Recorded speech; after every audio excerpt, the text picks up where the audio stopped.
Okay, continuing with the example.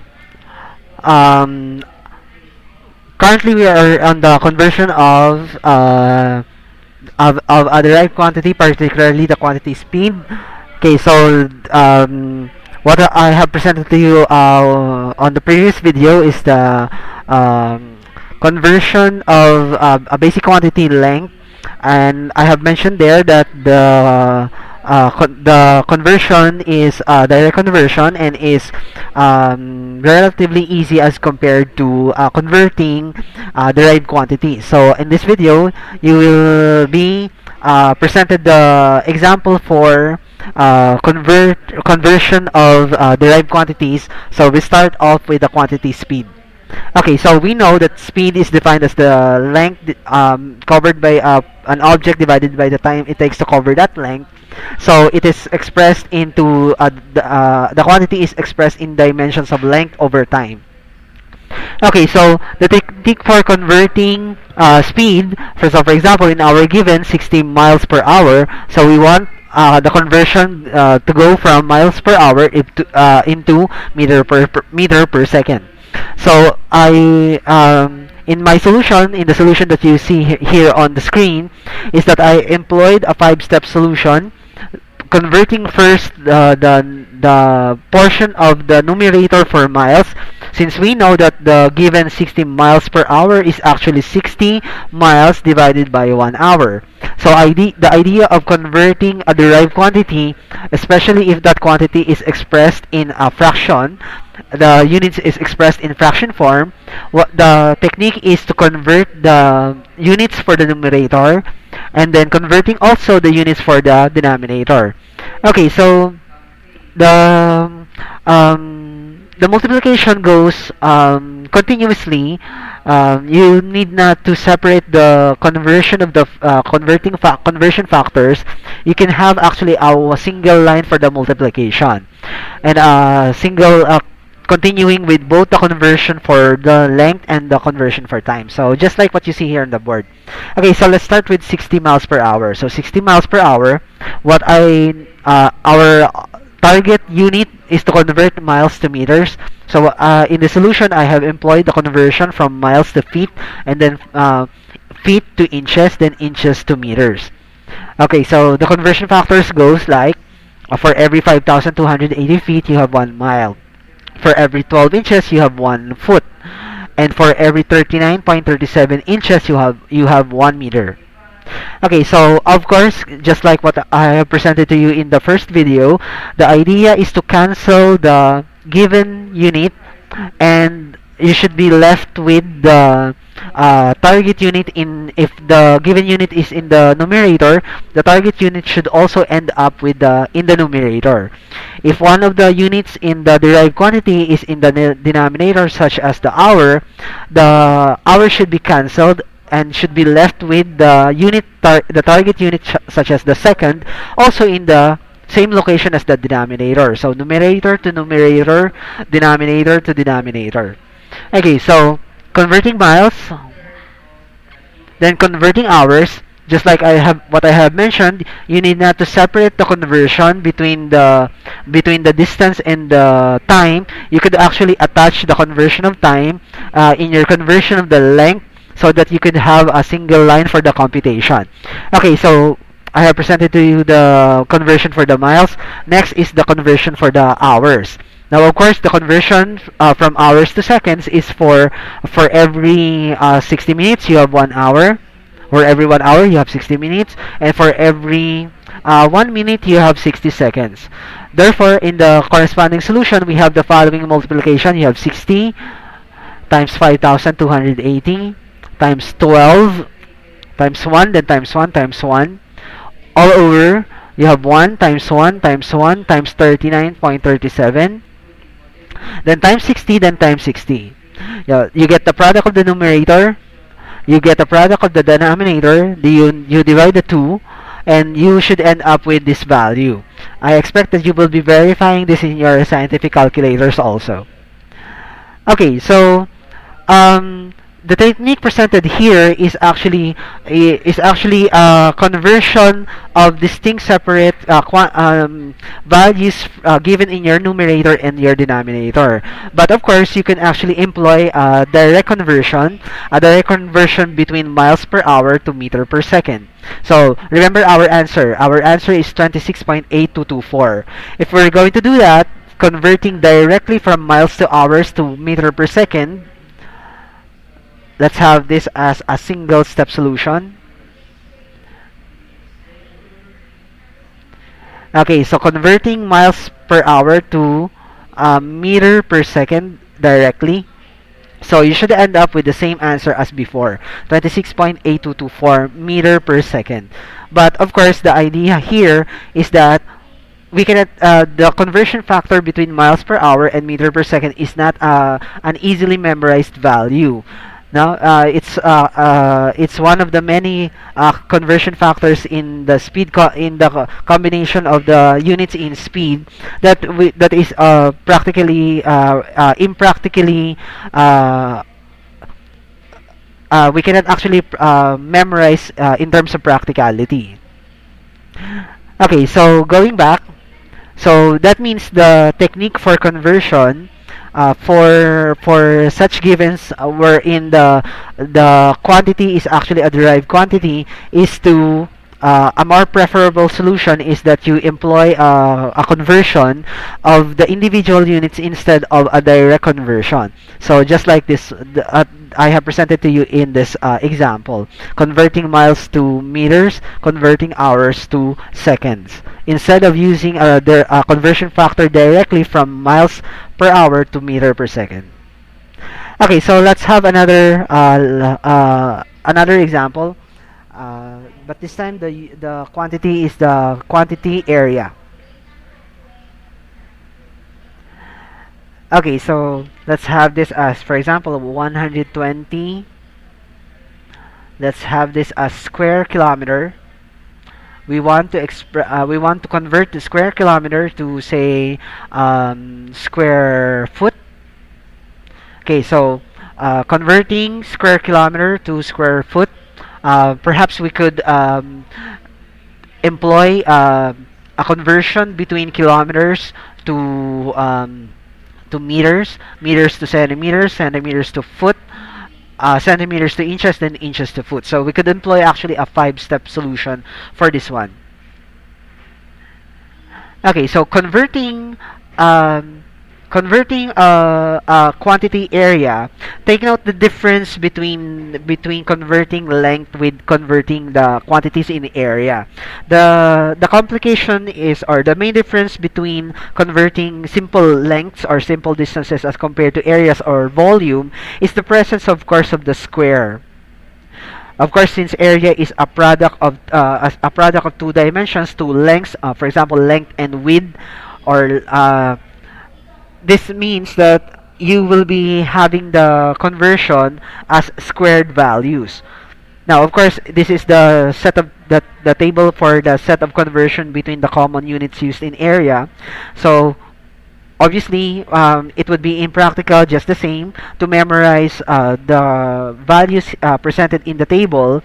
So what I'm going to show you is to have the conversion in a technique wherein we, instead of making use of a direct conversion of the values of for areas, we make use of the values conversion factors for the values in lengths.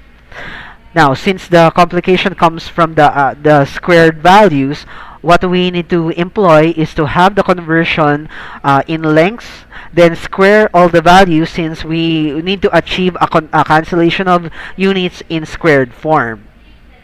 Now, of course, if we're talking about volume, the volume is the units for volume is cubed or raised to the power of 3. So instead of squaring the conversion factor, we will be cubing the conversion factors instead. Okay, so let's have an example. Okay, so what we want is to convert square kilometers to square foot. So what I'm going to do is to make use of conversion factors from kilometers. So starting off with kilometers,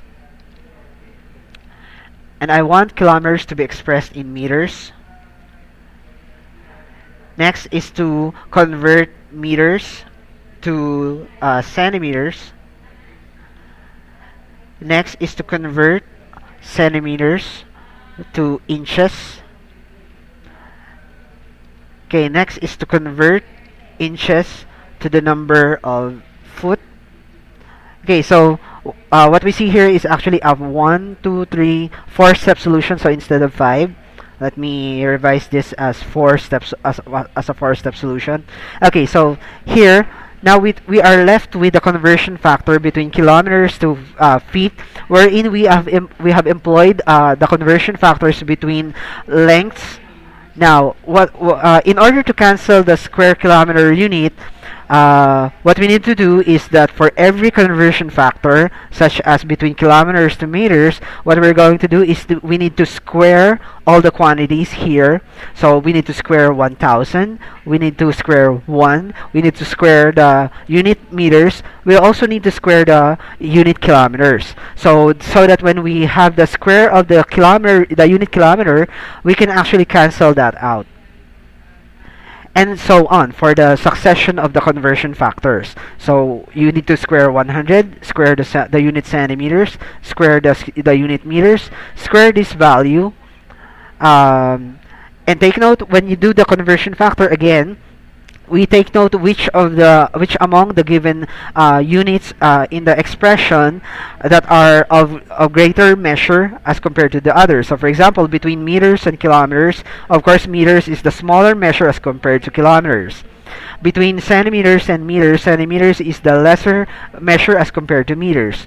Between inches and centimeters, inches is actually the greater of the conversion factor. So that is why it would appear here the more familiar conversion between centimeters and inches. Now that is for every 1 inch you have 2.54 centimeters. And lastly, between foot and inches, foot is the greater measure as compared to inches. So that is why it should appear here the common conversion between foot and inch, that for every 12 inches you have 1 foot. Now, of course, the idea before you do the multiplication, you have to square everything. Square all the conversion factors and square the corresponding units, make the necessary cancellation, so that you would end up with this value. Okay, so what is presented here is that you will be left with multiplying 120 by 1000 square, by multiply that with 100 square, divided by 2.54 square, divided by 12 square. Okay, so you need to try this in your own calculator, so that you should be getting 1.2 to the 12 divided by 929.0304. Dividing these two numbers, you should end up with this value, 1.291669 to the 9th square feet or square foot. Okay, so last example, I'll be making use of the conversion for volume. Okay, so perhaps we could make use of, say, the same number, 120, but this time, say, we convert this into cubic meter, from cubic meter to, say, cubic millimeter. Okay, so let's try first the conversion, the count the number of steps. So perhaps we could employ the conversion from cubic meter to cubic centimeter. So that's 1 step. Then from cubic centimeter to cubic millimeter. Okay, so that would be 2 steps. So we could employ a 2-step solution, or a 2-step conversion. Okay, so let's do the conversion. So perhaps we could use we could actually use the conversion meter, then to centimeter. Then take note that since we are converting the quantity volume, instead of having a square exponent here or square power, we should have the cube power, since the volume is a measure of space in 3 dimensions. Okay, so we have centimeter, convert that to millimeter. Okay, so take note again, the degree measure between the corresponding units used for the conversion. Between centimeters and meters, meters is the greater unit, or the greater measure as compared to centimeters. So there are more centimeters than 1 meter. Okay, between millimeter and centimeter, of course, the millimeter is the smaller measure as compared to centimeter. So there are more millimeter as compared to centimeter.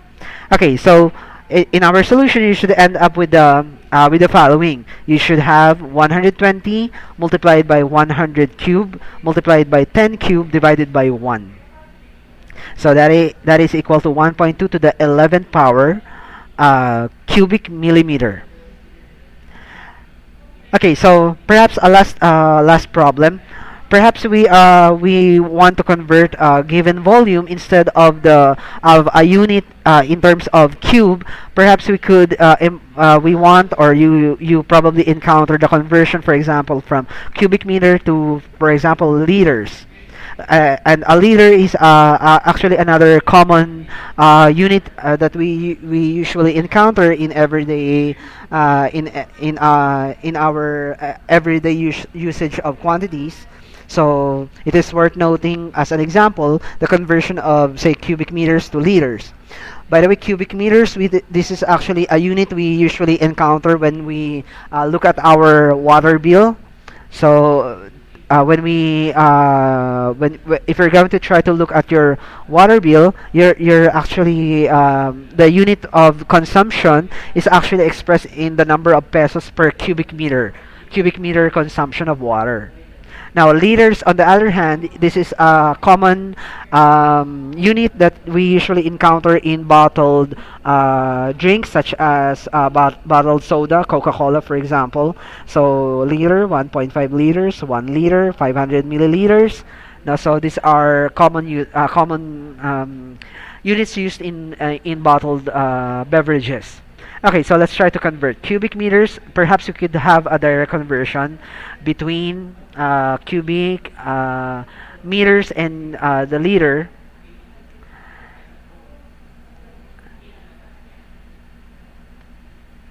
Okay, so converting directly from 120 cubic meters to liters. Now, of course, since the idea of converting cubic meters to liters is not the same as converting cubic meters to another cubic unit, so that means we need not to make use of the conversion such as I have shown you a while ago. That means what we need to do is simply make use of a direct conversion factor between cubic meters and liters. Therefore, the solution should appear just like this one. Okay, so between liters and cubic meters, liters is actually the lesser of the unit. So that and this is the conversion factor between liters and cubic meters. For every 1 cubic meter, you have 1,000 liters. Okay, so that means your solution should be quite easy. You just simply multiply 120 by 1,000. Okay, so 120 times 1,000 is 120,000, or that would be 1.2 to the 5 liters. Okay, so that ends up the discussion topic for conversion.